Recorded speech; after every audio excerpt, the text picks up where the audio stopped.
Hello everyone, welcome back to Jaw Movies Schmoedown Recap, and as you can tell, I am not reacting today for the Schmoedown Spectacular. One reason is because I'm in the beautiful country of Australia and I've been busy, I've been unable to record, but I have seen the Schmoedown Spectacular, part of it. I will be taking multiple clips from throughout the day in order to recap after one match and the other, because it is a long spectacular. I don't want to forget what happened after each match.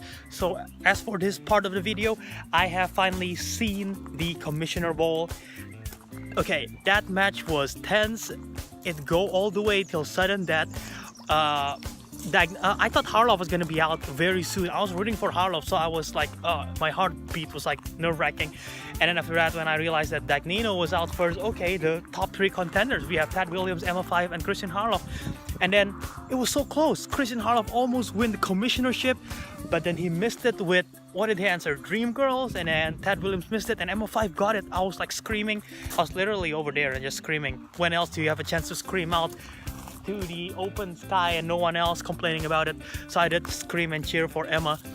But then we came in, Paulie G talking that he's actually employed by Christian Harloff, and Christian is actually now the chairman of the Schmoedown, no longer the commissioner, and he will be having multiple commissioner. I have no idea what that means. Maybe different leagues have different commissioner. Maybe Emma will be a commissioner of Inner Geekdom because she have competed in that, or maybe in the team because the Shirewolves are a champion in the team league. I have no idea what that means. We'll see going forward to season 6 in 2019, right? That's season 6.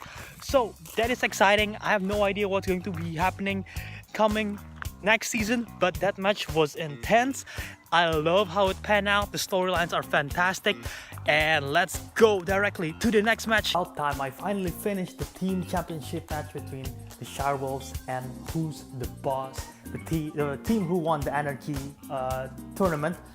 And what an incredible match. But before we get to it, I just want to say props to Nerd Chronic, who did all the promo so far. I've been loving all the promo, especially this one in particular. I really love it, starting with Nerds Watch and everything like that. And yeah, let's just get into the match. The entrance, first and foremost, was amazing by Shirewolves. I really love what they did, portraying like powerful women in film. I'm guessing that's what they're going with. And then they had all the Schmoedown competitors going in, all the female competitors, including Jen Sturger. We got Miss Movie, Stacey Howard, Taylor Robinson, Mark Knoppick, Janine the Machine. It's incredible seeing how much the amount of superstars, female superstars that have grown in the league. Starting from first season, we got Katie Sackhoff, Bonnie Somerville, Alicia Malone, Gray Drake. But none of them were really superstars back then, and now going to season 5, we got so many superstars in the league that are female. And that is just amazing to see, and the breadth of it was fantastic. Also great song choice for the entrance. And now for the match. First round, it was really close. Who's the Boss got a 1-point lead. And then second round, Who's the Boss got Festival Darlings, which is not one that people would choose usually. And I don't think a lot of people have chosen Festival Darlings, but they sweep that. They got perfect round for round 2. But at the same time, the Shirewolves also got perfect round, spinning Sandra Bullock. And despite that, Who's the Boss is still up by 1. And then now we got to the betting round. And then after that, to the speed round. This is where the game changes. We see Rachel Cushing. She got most of this on the speed round. Even though there are not a lot of... This is a very quiet speed round. People were very conservative. But Rachel Cushing was a game changer as she got, I believe, 2 of these speed round questions. And then finally, in the final round, they all had to answer all their questions, and it was tough. But because they have to answer all their questions, that means the Shirewolves does win, because they were leading going into round 5. And the Shirewolves, man, the champion, they are the true champions in the league. If there are still people who think they are paper champion because above the line retired their belt and they were up for grabs for the belt, first of all, those paper champion argument is stupid. And this match better prove that they are legit true champions. This match was incredible, down to the wire. Who's the Boss did an amazing job competing in this match, but the Shirewolves just did an even better job fighting and defending the belts. This really proves that they are among the top and they are actually the best in the league. And with that, let's go to the post-game sequence with Andrew Guy and Ben Bateman. I really thought they were really good with it. I thought they really thought they were being good friends with it. And then out of nowhere, as Ben Bateman was nervous, Andrew Guy, of course, repeat of what happened in Schmoedown Spectacular II, where he tackled John Roca. This time he tackled Andrew Guy and broke the table. And it looks like Riley and Dagnino is helping him out, and probably Andrew Guy is gonna get banned again. I have no idea. But who knows what's the future going to happen for team action. So this is official, probably Riley and Bateman coming in to season 6, whatever 2019 season is.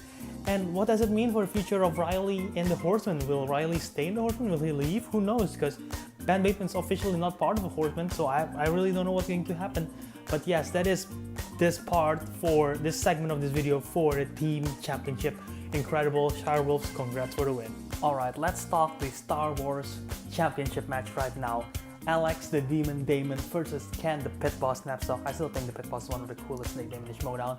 But this match has been, people have been waiting for it, people have been questioning whether Ken is worthy for it. I really think Ken is worthy for it. Honestly, I was rooting for Ken Knapsack because I love his performance in Star Wars Celebration 2 years ago? Was it? I believe it was 2 years ago. Wow, it was way back. And Alex Damon, of course, he beat Ken Knapsack in the live event. And Alex Damon crushed Bruce Green in the collision. So people have been waiting to see this match, and honestly, this match did not disappoint. It was a close game in first round, second round also very close. Was it? It was slightly a bit further, but Alex Damon and Ken was still in range. Where it sort of go out of hand is in the betting round. Ken bet 3, Alex bet 3. Alex got it right, Ken got it wrong, and it was a 7-point difference or 6-point difference. And then going into the speed round, this could be controversial going forward for Alex if he keeps playing this way in speed round, because that was very sloppy.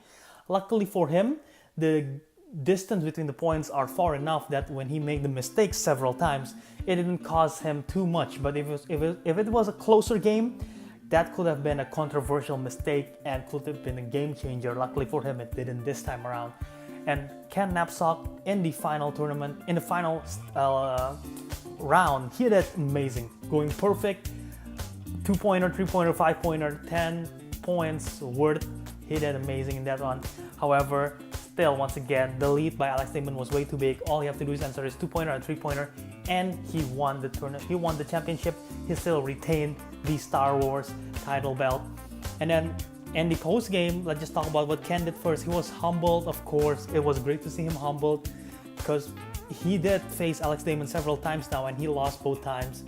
And while on the other side, Kalinowski, he's still pissed. He's going to do the Inner Kingdom match. We'll see what can happen then. But as for Alex Damon, he's challenging Sam Witwer. We really want to see this match, including me. I want to see what he can do with Sam Witwer. We have not seen him since the 5-way, which Sam Witwer, of course, win. I want to see them one-on-one face. They're supposed to face in the collision, of course. Couldn't happen because Sam Witwer was scheduling issues. He worked in Supergirl. Did you know that? And yeah, Star Wars Celebration, that could happen in April of 2019. Please, Sam Witwer, I hope you can compete in there. I hope your schedules open up. I hope the Schmoedown and Christian Harloff could schedule an event in Star Wars Celebration for the title match of the Star Wars belt. I will be there, so that will be exciting. Hopefully that can happen. Alright, now to the 4th match of the Schmoedown Spectacular 3. This is Clark Wolf versus Dan Murrell for the #1 contender match. This is personally one of my most anticipated one because Dan Murrell, I've said this multiple times in my videos, he's my favorite player of all time. And Clark Wolf is not far behind in terms of my favorite personal players. So this is a fun match to be seen. I saw the original match in 2016 when they first had their Dan was having the belt back then, and Clark Wolf was the up and rising competitor challenging for that. And of course, Clark lose back then. And this one is another rematch for the title match, for the #1 contender match. So it had lots of stakes in this one, and plus they're going to New York, whoever wins this one. So I had Murrell going in, and I was happy that he won in a very good fashion. It was a close match, an intense match, but it was not a blowout whatsoever. Round 1, it was very close. Clark had the lead, then had that mental mistake with the hostile Saw question answering James 1 where it should have been Eli Roth. And going into round 2, Clark Wolves got coming of age. He missed several questions and then got the steal on those. Then took Fantasy Sci-Fi. He just want to avoid opponent's choice, which is a good choice for him because I believe he's gotten 3 opponent's choice in his run this season. And he haven't played that many matches, so that is very unlucky of him this season. So it's a good choice that he goes with Fantasy Sci-Fi, and he did well also in that one. And going into round 3, Clark struggled on some of the questions, which leads to Dan having a TKO. And that is probably one of the biggest takeaways for this match in particular because Dan got a record of 10-4 right now with 70 KOs.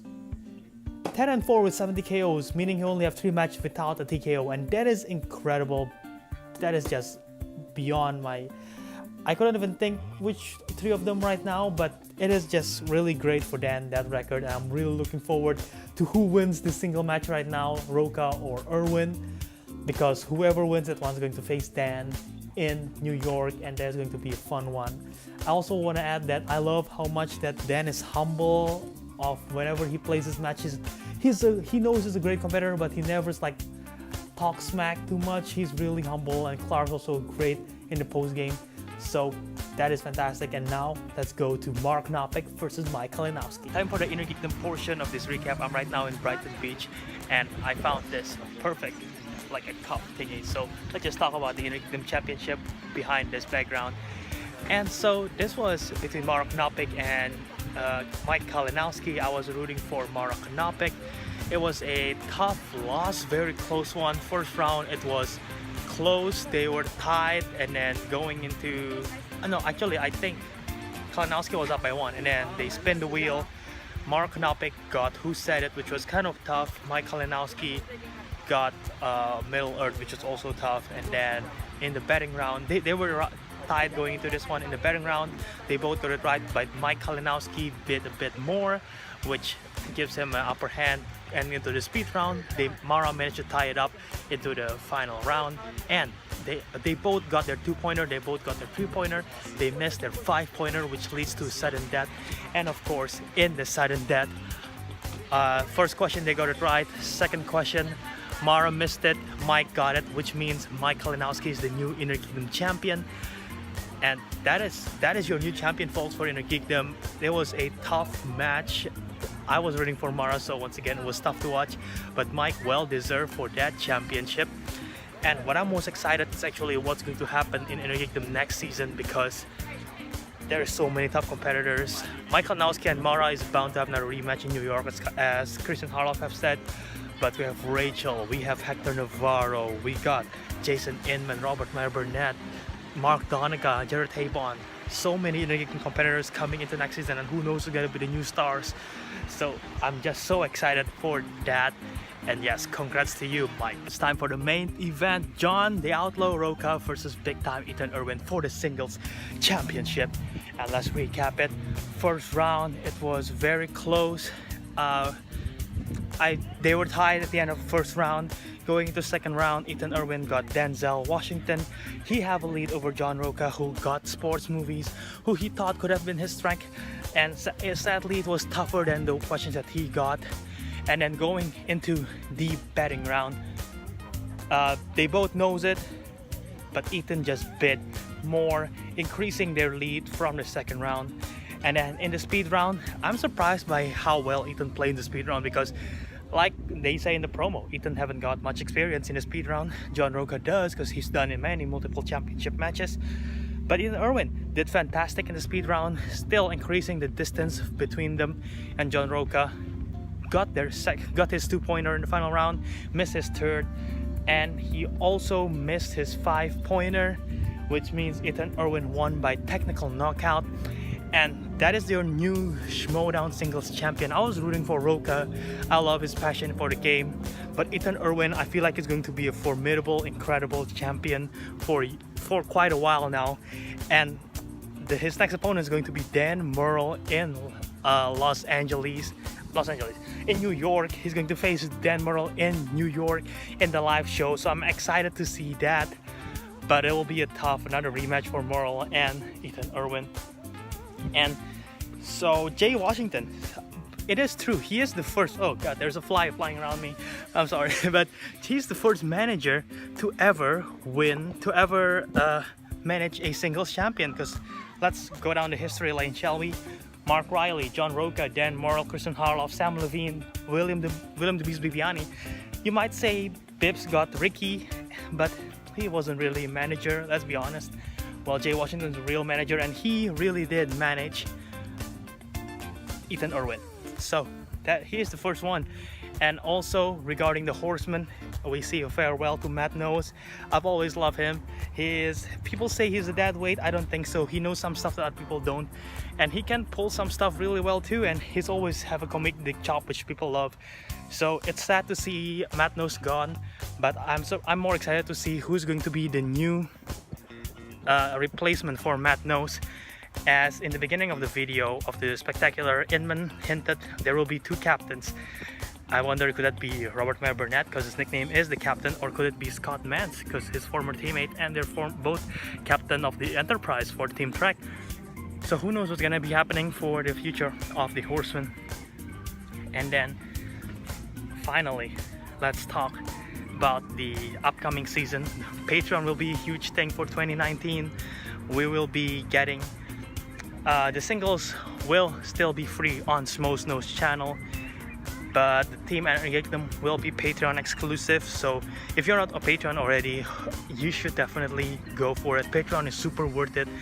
This Schmoedown has been the best value for Patreon. I'm supporting lots of content creator with Patreon. Schmoedown has given me the best value out of all of it. Plus with what's going to happen next season with the live show, with the streaming and everything, that the Patreon, this is the most worth it could ever be. So go support the Patreon. And I'm excited for the live show. I won't be in the one in New York, but I'll be at Star Wars Celebration, so hopefully I'll be able to get the tickets if they do get it for Chicago in April for Star Wars Celebrations. Hopefully Whitworth versus Damon, that will be an epic match to behold. But the Spectacular so far has been amazing. It's what I say is the best one. This one is up there among with last year's Spectacular, of course. My first ever Schmoedown match that I saw was the very first Spectacular. So Spectacular have a soft spot in my heart. And Schmoedown overall has been fantastic ever since I found them in Spectacular 1, Ellis versus Murrell. I've joined a fandom, I've joined a community which is unlike any other, and it's been special to me, and I will do anything to help it grow, and I hope you guys do too if you really enjoy the Schmoedown. And I'm excited for years to come. I'm excited what's gonna be happening next season. It's been a great ride this year. I've done lots of reactions, I've done lots of these kinds of stuff. Hopefully I'll be able to do more next season, but it's been exciting.